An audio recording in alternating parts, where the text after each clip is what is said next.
మాజీ ఎంపీ బూర నర్సయ్య గౌడ్ కీలక వ్యాఖ్యలు చేశారు. కాంగ్రెస్ ప్రభుత్వం కార్పొరేట్ విద్యా సంస్థలు ఇచ్చే కమిషన్ల మత్తులో ఉందని విమర్శించారు. అందుకే ప్రభుత్వ పాఠశాలను గాలికి వదిలేసి కార్పొరేట్ సంస్థలకు కొమ్ము కాస్తుందన్నారు. శ్రీ చైతన్య ఇతర ప్రైవేట్ విద్యా సంస్థలు లక్షల్లో ఫీజులు వసూలు చేస్తుంటే ప్రభుత్వం ఏం చేస్తుందని ఆయన నిలదీశారు. కార్పొరేట్ విద్యా సంస్థల ఆగడాలకి ప్రభుత్వం అడ్డుకట్ట వేయాలని డిమాండ్ చేస్తున్న బూర నర్సయ్య గౌడ్తో మా ప్రతినిధి నాగేంద్ర ఫేస్ టు ఫేస్ ఇప్పుడు చూద్దాం.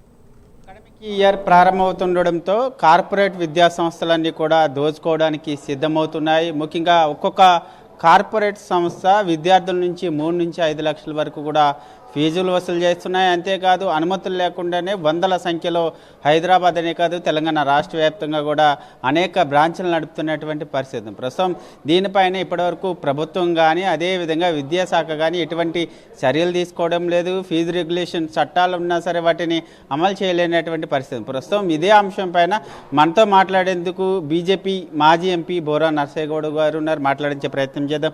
సార్, అకాడమిక్ ఇయర్ ప్రారంభం కాబోతుంది. మరొకవైపు కార్పొరేట్ విద్యా సంస్థలన్నీ కూడా అప్పుడే అడ్మిషన్లు ప్రారంభించాయి. మరొకవైపు లక్షల రూపాయలు ఫీజు వసూలు చేస్తున్నటువంటి పరిస్థితి. ప్రభుత్వం మాత్రం నిమ్మకు నీరెత్తినట్లు వ్యవహరిస్తుంది. దీన్ని ఏ విధంగా చూడాలంటే? నిజంగా ఏంటంటే చాలా బాధాకరం ఏంటంటే ఈరోజు సమాజానికి విద్యా వైద్యం అనేది 2 కండ్ల లాంటిది.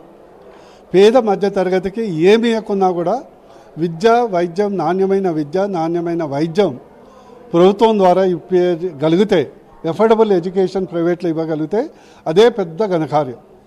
కానీ దురదృష్టవశాత్తు గత ప్రభుత్వం కానీ ఇప్పుడు కానీ మొత్తం ప్రభుత్వ పాఠశాలలను నిర్వీర్యం చేస్తూ కనీసం బాత్రూములు కూడా వందల మంది విద్యార్థులు ఉంటే కేవలం ఒక బాత్రూమ్ కూడా ఉండనటువంటి పరిస్థితి ఏర్పడి నిర్వీర్యం చేసి కరెంటు కష్టాలు ఉండి గురుకుల పాఠశాలలో హాస్టల్లో విషపూరితమైనటువంటి ఆహారం వల్ల ప్రజలు, ఎందుకంటే ఏ తల్లిదండ్రులు పేద వర్గ తల్లిదండ్రులు కూడా తన కొడుకు తన బిడ్డ మంచిగా చదువుకొని ప్రయోజకులు కావాలనే కోరికతోని ప్రైవేటు సంస్థల్ని ఆశ్రయిస్తుంటే ఎంతో ప్రచారంతో ఒక మాజీ రిటైర్డ్ ఐఏఎస్ ఆఫీసర్ని రెగ్యులేషన్ కమిషన్కు విద్యా కమిషన్కి ఇన్ఛార్జ్గా పెట్టి ఇప్పటి వరకు గతంలో వేలలో ఉన్నది లక్షల్లో అయిపోయింది. లక్షల్లో 10 లక్షల్లో ఫీజు వసూలు చేస్తుంటే నిమ్మకు నీరెత్తి చూస్తున్నారంటే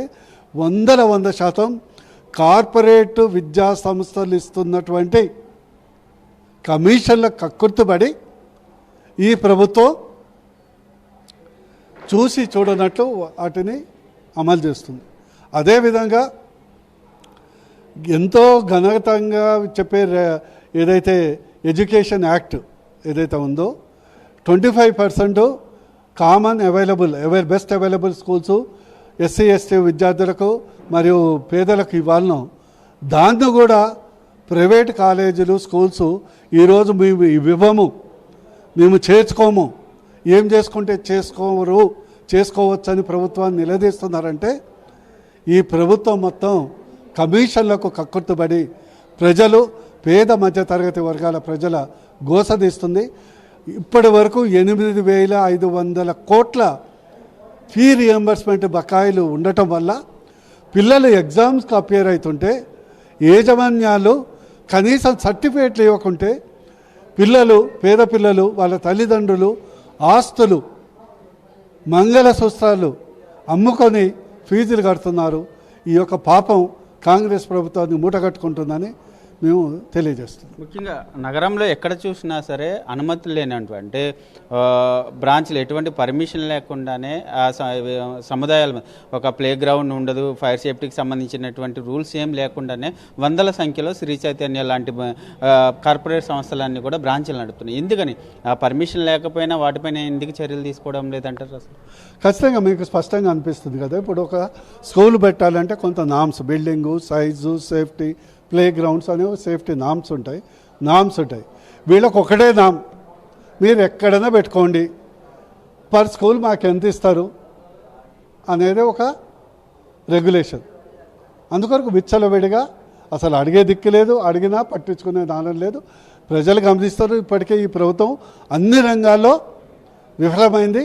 ఈ పిల్లల పేద విద్యార్థుల మధ్యతరగతి విద్యార్థుల ఊసులు కూడా వీళ్ళు పోసుకుంటున్నారు. సార్ ఇప్పుడు ఒకవైపు వేసవికాలం సెలవులు వచ్చాయి, విద్యార్థులు ప్రశాంతంగా ఇంటి దగ్గర గడపాల్సినటువంటి పరిస్థితి ఉంది. కానీ శ్రీ చైతన్య కానీ ఇతర కార్పొరేట్ కాలేజీల్లో అన్నింటిలో కూడా స్పెషల్ క్లాసుల పేరిట విద్యార్థులను మళ్ళీ స్కూల్స్లో బంధిస్తున్నటువంటి పరిస్థితి.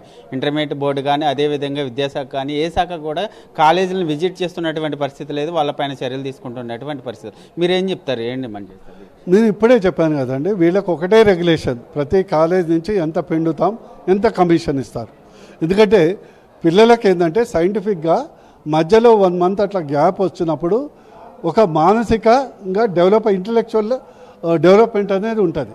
అందువరకే ఇక్కడే కాదు, ప్రపంచంలో ఎక్కడైనా కూడా సెలవులు, ప్లే గ్రౌండ్, మినిమం ఇంత అవర్స్ ప్లే చేసుకోవాలి, కంపల్సరీ హాలిడేస్ ఉండాలని ఎందుకు ఇస్తారు? ఓ సైంటిఫిక్ బేసిస్ ఉంది. ఎందుకంటే ఈ టైంలో బ్రెయిన్ గ్రోత్ అనేది ఇంపార్టెంట్.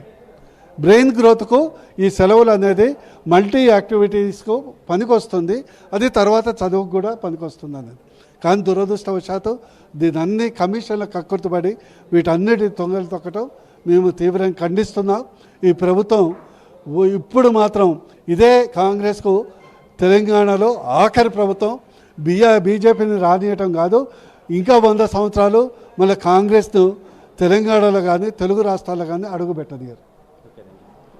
ఇది మనం మొత్తాన్ని చూసుకుంటే ముఖ్యంగా ఒకవైపు ప్రభుత్వ పాఠశాలలను గాలికి వదిలేసింది, అదేవిధంగా కార్పొరేట్ విద్యా సంస్థలకు సంబంధించి నియమ నిబంధనలు అతిక్రమిస్తున్నప్పటికీ వాటిపైన చర్యలు తీసుకోకుండా వాటిని కూడా చూసి చూడనట్లు ప్రభుత్వం వ్యవహరిస్తుంది. ఇప్పటికైనా ఒకవైపు సామాన్య మధ్యతరగతి ప్రజలకు విద్య అదేవిధంగా వైద్యం ఈ రెండు కూడా అందే విధంగా ప్రభుత్వం చర్యలు తీసుకోవాలంటూ కూడా మాజీ ఎంపీ బోరా నర్సయ్య గౌడ్ చెప్తున్నటువంటి పరిస్థితి అయితే కనిపిస్తుంది. వీడియో జర్నలిస్ట్ భానుతో నాగేంద్ర, హైదరాబాద్, ప్రైమ్9 న్యూస్.